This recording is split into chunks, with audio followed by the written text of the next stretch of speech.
I would now like to introduce the Reverend Don Anderson, the Executive Minister of the Rhode Island Council of Churches.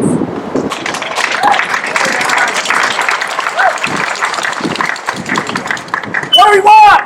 Healthcare! What do we want it? Now! And who do we want it for? Everybody! Well, good evening. It's great to be here. I want to thank the organizers for inviting us to participate. I also want to add my personal thanks to our federal delegation for their steadfastness in supporting health care for everybody. We're so fortunate to have people like that. I would also like to let you know that at 4 o'clock this afternoon on the lawn of the Capitol in Washington, D.C., a 23-hour interfaith prayer vigil began. It started at 4 and will go until 3 o'clock tomorrow. They are aware of our meeting and thinking of us tonight as we're thinking about them and how they're standing for us in Washington.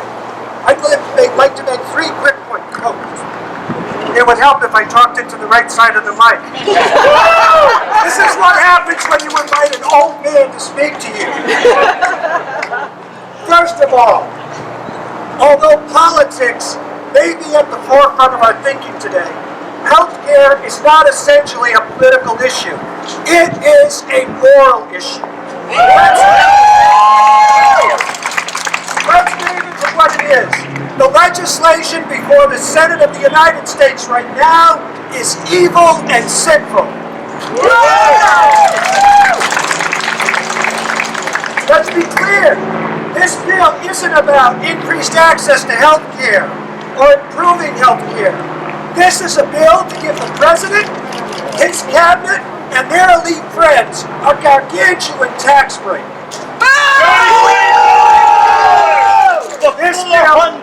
This bill isn't health care, it's wealth care. Millions will get a tax cut. These millionaires will get a tax cut of more than $50,000 a year.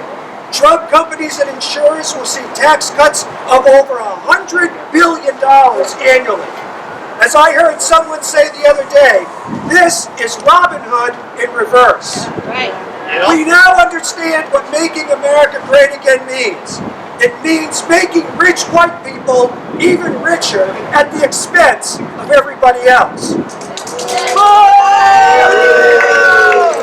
The CBO estimates that 22 to 23 million people will lose health insurance coverage.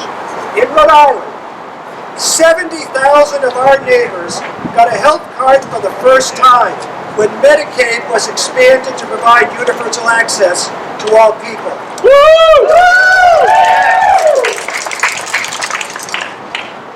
Now, not only are those 70,000 threatened with losing coverage, but the bill guts Medicaid by cutting and capping federal funding, threatening health care and long-term care services for 280,000 Rhode Islanders who benefit from the Medicaid program today.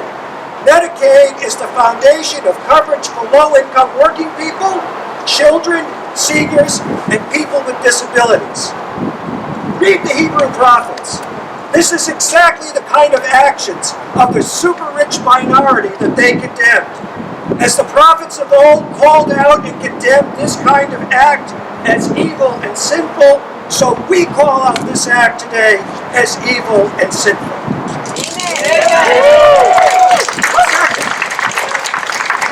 I agree that there are issues with Obamacare, but the problem with the ACA is not that it goes too far. The problem is, it doesn't go far enough. In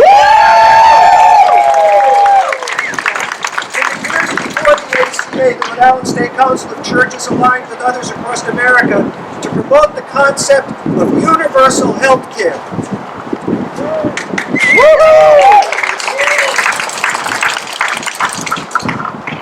A health care system that is accessible, affordable, and of high quality.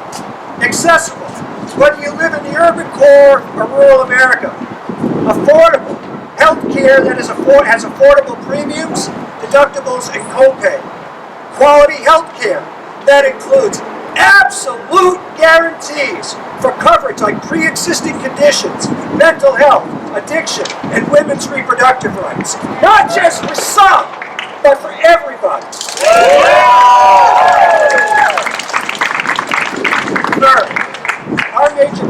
is not a lack of resources, but a lack of will. I'm an old guy, and I literally remember when President Kennedy made the seemingly impossible commitment to put an American on the moon. But with a clear sense of direction, America mobilized its resources, focused on, and achieved this seemingly impossible task.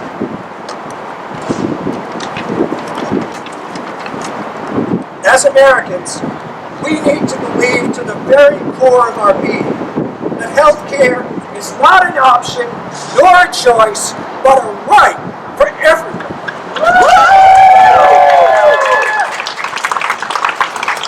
I hear folks say, stop with the hyperbole. I agree with that. But when we say people are going to suffer and die as a result of this legislation, that's not hyperbole. That is cold, hard fact. It's the truth. It's the truth. I understand some people are offended by us pointing that out. But actions have consequences. And the consequences of this act are that more Americans will die because of these policies. But let us also be clear. Defeating this detestable legislation is only the beginning. We must commit ourselves to move beyond the ACA to a healthcare system that works for everybody. Yes.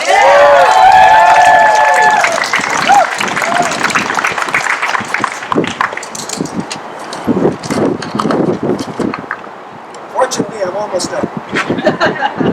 I want to ask you a question. Are you willing to join me in recommitting yourselves to making this dream of universal health care a reality? If so, please say yes. Yes. Are you willing to recommit yourself to pulling off health care? Yes. Are you willing to recommit yourself to pulling off health care in this generation? Yes. We achieved the moon in one generation. Let's achieve universal health care in this generation. Thank you.